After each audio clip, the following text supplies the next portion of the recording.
शेतकरी मित्रांनो नमस्कार. सर्वप्रथम आपल्या यूट्यूब चॅनलमध्ये सगळ्यांचं स्वागत. आणि आजचा व्हिडिओ देत असताना आपण द्राक्ष पिकामध्ये नॅचरल गळ किंवा नैसर्गिक गळ आपण म्हणतो ती आपण कशा पद्धतीने करू शकतो.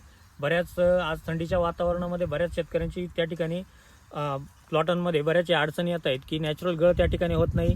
सेटिंग चांगल्या पद्धतीची झालेली आहे, क्लायमेट छान असल्यामुळे कुठली अडचण त्या ठिकाणी येत नाही. आणि बऱ्याच वेळेस आपण फ्लॉवरिंगमध्ये प्लॉट असताना आपण पाण्याचं नियोजन कसं करायचं ही पण एक समस्या प्रत्येक शेतकऱ्यापुढे असते. आणि याच्याबद्दलचा आज आपण या ठिकाणी व्हिडिओ देत आहोत. व्हिडिओ तुम्हाला शेवटपर्यंत बघायचा आहे जेणेकरून प्रत्येक माहिती तुमच्यापर्यंत पोहोचेल. तुम्हाला पूर्ण माहिती देण्यापूर्वी दादा तुमचं नाव, गाव आणि मोबाईल नंबर सांगा एकदा. नाव महेश भालचंद्र कदम, राहणार कोराटे, मोबाईल नंबर 73 85 92 50 19. द्राक्षाचे प्लॉट किती आपले? 15 एकर प्लॉट आहे. बरं, किती प्लॉट केले आपण त्याचे? 5 प्लॉट आहे. 5 प्लॉट केले. हो SSN पण आहे? हो येस 2 प्लॉट SSNचे. हो हा प्लॉट किती आता? हा 2 एकर प्लॉट आहे. त्यापासून सुधाकर. हो बरं, तर शेतकरी मित्रांनो लक्षात घ्या, सांगण्याचा उद्देश एवढा जे कामकाज करत असताना जर तुम्ही क्लिअर कट कामकाज केलं, शेड्यूल जे तुम्हाला दिलेलं राहतं याचा जर तुम्ही वेळोवेळी व्यवस्थित वापर केला तर कुठली अडचण त्या ठिकाणी येत नाही. काय वाटलं तुम्हाला आता प्लॉटमध्ये, कसं वाटतंय? व्यवस्थित वाटतंय. गड तुम्ही एकदम जर- लुसलुशीत पाना आलेला आहे आणि गेल्या वर्षी पेक्षा या वर्षी चांगलं वाटतं रिझल्ट. छान आहे ना? हो बरं. आता आपण जे आता स्प्रे दिले तुम्हाला हो कसे कसे सांगा बरं. गळीसाठी सल्फर युरिया जे दिलेलं आहे. Sulphur 200 gram, urea 300 gram, GA 5 ppm हो.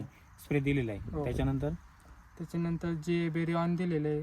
आता जे 10 लक्षात ppm नाही बरोबर. बेरिऑन. आता लक्षात घ्या, GA आणि बेरिऑन आपण देण्याचा उद्देश ज्यावेळेस आपण सेटिंग होत असते आणि सेटिंग वेळेस बऱ्याच वेळेस शेतकऱ्यांची सेटिंगचा स्प्रे पूर्ण मनी सेटिंग होऊन जाते, परंतु GA किंवा डायमोर असेल, तुमचं CPP असेल, याची घेण्याची क्षमता मनीची कमीत कमी तुमचीवाली त्या ठिकाणी 3 mm पर्यंत मनी असायला हवा.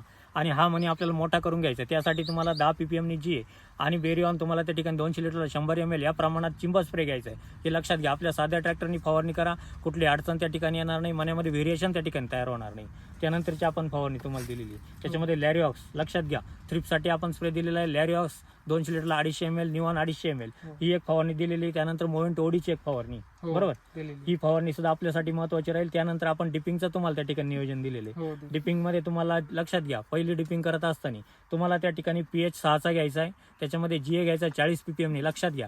त्याच्यामध्ये तुम्ही ब्रासमोर सर्वसाधारणपणे 100 लिटर पाण्यासाठी प्रमाण ब्रासमोर त्या ठिकाणी 125 मिली घ्या. बेरिऑन तुम्हाला त्या ठिकाणी 100 ते 120 मिलीपर्यंत तुम्हाला बेरिऑन त्या ठिकाणी घ्यायचं आहे. आणि आपण डेलिगेट स्पिंटॉर याचं नियोजन, तुमचं रेसिड्यूचं नियोजन करून आपल्याला त्या ठिकाणी डिपिंगमध्ये त्याचा वापर करायचा आहे. आपण प्रत्यक्षात कंपल्सरी त्याचा वापर करतोय, परंतु याचं तुम्ही स्प्रेचं नियोजन करणं गरजेचं आहे. तुमचा स्प्रे गेलेला नसेल तर आपण त्या ठिकाणी देऊन घ्यायचं. लक्षात घ्या, त्या ठिकाणी तुम्हाला स्पिंटॉर 100 लिटरसाठी 15 ml या प्रमाणात आपल्याला स्पिंटॉर डीपमध्ये वापरून घ्यायचे. आणि आपण स्कोअर त्या ठिकाणी दिलेले आहे. आता बऱ्याच वेळेस बऱ्याच शेतकऱ्यांची धारणा असते की आपण स्कोअर किंवा तुमच्या झोलगटामधील कुठलंही आपण त्या ठिकाणी बुरशीनाशकचा वापर केला तर GAची कार्यक्षमता त्या ठिकाणी कमी होते. परंतु लक्षात घ्या, तुम्ही 5 ppm GA एक्स्ट्रा घ्यायला हरकत नाही, परंतु त्या ठिकाणी जर स्कोअरचा वापर करून घेतला तर तुम्हाला कुठलीही अडचण त्या ठिकाणी येणार नाही, बुरीचा प्रादुर्भाव त्या ठिकाणी होणार नाही. या प्रमाणात तुम्हाला सेकंड डीप त्या ठिकाणी बुडून घ्यायची.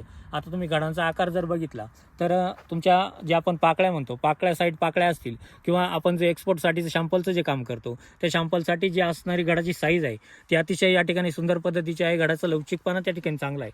आणि याच पद्धतीने पूर्णपणे शेवटचं तुम्हाला नियोजन चांगलं करायचं आहे. त्यानंतरच्या फवारण्यांमध्ये पण तुम्हाला दिलेलं असेल काय आलेलं. त्याच्यानंतर ग्रोसीड लक्षात घ्या, त्या ठिकाणी तुम्हाला ग्रोसीड 500 ml, सिकेस calcium 500 ml, magnesium sulphate 500 gram, boron 100 gram ही फवारणी आपल्याला सेटिंगच्या नंतर किंवा सेकंड डीप झाल्याच्या नंतर 3 ते 4 दिवसाच्या अंतराने आपल्याला देऊन घ्यायची, जेणेकरून पानांची कार्यक्षमता त्या ठिकाणी चांगली राहील. ही गोष्ट लक्षात घ्या. त्यानंतरची फवारणी आलेली चारकोल आणि फंगिस्टॉक. चारकोल 500 ml, फंगिस्टॉक 400 ग्रॅम ही फवारणी आपल्याला डावणी, बुरी आणि तुमचे कूज किंवा डाग असतील याच्यासाठी ही फार महत्त्वाची ठरणार आहे. हे लक्षात घ्या. ही फवारणी आपल्याला त्या ठिकाणी देऊन घ्यायची. त्यानंतर आपण ड्रिपमधून तुम्हाला स्लरी दिलेली, बरोबर, त्याच्यामध्ये तुम्हाला लक्षात घ्या 1 एकरसाठी शेण तुम्हाला त्या ठिकाणी घेतलेले 10 पाट्या. जर आपल्याला लक्षात घ्या, गावठी गाईचं आपण जे म्हणतो ते जर शेण मिळालं तर अतिशय उत्तम त्या ठिकाणी राहील. शेण घ्यायचं तुम्हाला 10 पाट्या, त्याच्यामध्ये गोमूत्र 20 लिटर. लक्षात घ्या, हे पण जमिनीनुसार घ्या. तुमच्या ज्या जमिनीमध्ये नायट्रोजनचं प्रमाण कमी असेल, पोटॅशचं प्रमाण जास्त प्रमाणात असेल त्या ठिकाणी तुम्हाला गोमूत्र घ्यायचं आहे 20 लिटर. लक्षात घ्या, या प्रमाणात घ्यायचं आहे. काळा गुळ घ्यायचा आहे 2 किलो. त्याच्यानंतर सोयाबीन पीठ आपल्याला त्या ठिकाणी 2 पायल्या आपल्याला त्या ठिकाणी देऊन घ्यायचे.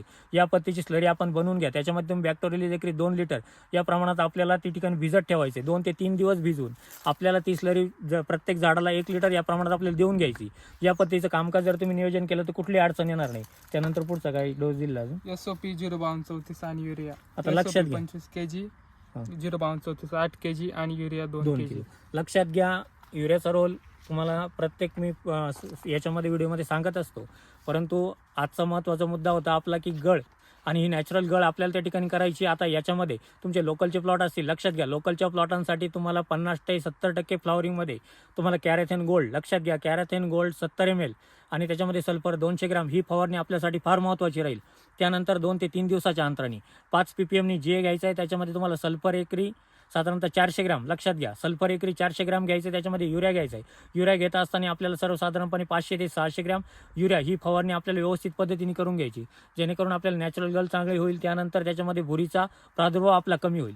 या पद्धतीचं नियोजन जर तुम्ही केलं तर कुठली अडचण त्या ठिकाणी येणार नाही. त्यानंतर तुमच्या सोनाका व्हरायट्यांमध्ये लॉंगेशनचं काम असेल, याचा पण व्हिडिओ आपण तुमच्या स्लॉटमध्ये आपण दुसरा व्हिडिओ देऊ. तर शेतकरी मित्रांनो काय करा, याच पद्धतीचं नियोजन, याच पद्धतीचं कामकाज, कोणाचे प्लॉट असतील, कोणाच्या अडचणी असतील, आजही प्लॉटांच्या बुकिंगा लोकांनी केल्या, परंतु लक्षात घ्या आपल्याला एप्रिलपासून बुकिंग होणं फार गरजेचे असतात. परंतु ज्यांचे प्रॉब्लेम आपण त्यांच्यापर्यंत आजही पोहोचून आपण प्रत्येक गोष्ट सोडवण्याचा प्रयत्न करतो. तर शेतकरी मित्रांनो काय करा, चॅनलला नवीन आला असाल तर सबस्क्राईब करून घ्या, लाईक करा, शेअर करायला विसरू नका.